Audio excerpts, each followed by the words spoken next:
नमस्कार सभी को, स्वागत है हिंदी उच्चारण सत्र में आपका। आज हम पुनः बात करेंगे ह्रस्व ई और दीर्घ ई के उच्चारण पर। कहाँ ह्रस्व ईकार का प्रयोग हो और कहाँ दीर्घ ईकार का।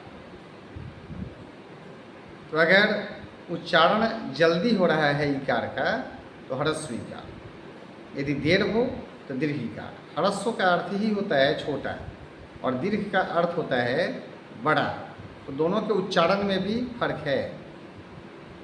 अक्सर लोग गलत उच्चारण कर दिया करते हैं।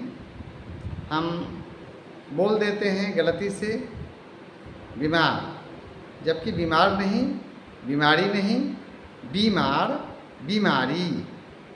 ब में बड़ी की मात्रा होती है, इसलिए बीमार, बीमारी हमें बोलना चाहिए। हमें बोलना है निधि, तो निधि नहीं बोलना है, निधि बोलेंगे। न में छोटी ई की मात्रा और ध में भी छोटी ई की मात्रा होती है, बोलेंगे निधि, निधि, जल निधि, नीर निधि, नीर निधि। तो नी बोलेंगे तो न दीर्घिकार, क्योंकि नीर यानी जल, तो न में बड़ी ई की मात्रा होती है।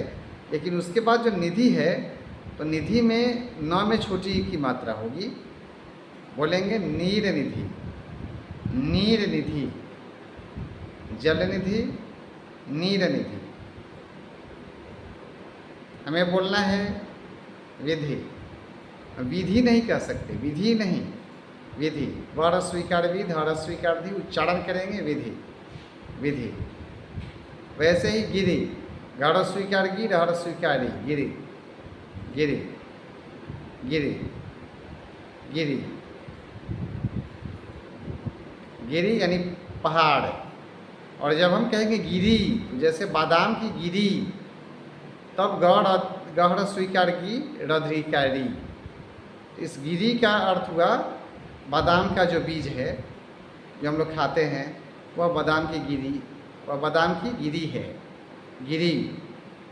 सो गिरी और गिरी में भी अंतर है। गिरी, गिरी, गिरीश, गिरी जो ईश बराबर गिरीश, बोलेंगे गिरीश, गिरीश। गिरजा, गिरजा बोलेंगे, गिरजा, गिरजा।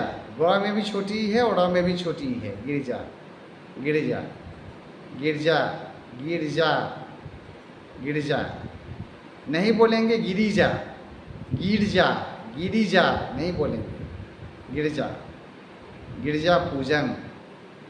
ग में छोटी ई की मात्रा है। इस प्रकार अपने उच्चारण को शुद्ध करें। ह्रस्व ईकार और दीर्घिकार का प्रयोग समझें, जैसे महीन, नवीन इत्यादि शब्दों में व में दीर्घिकार का प्रयोग है। धन्यवाद।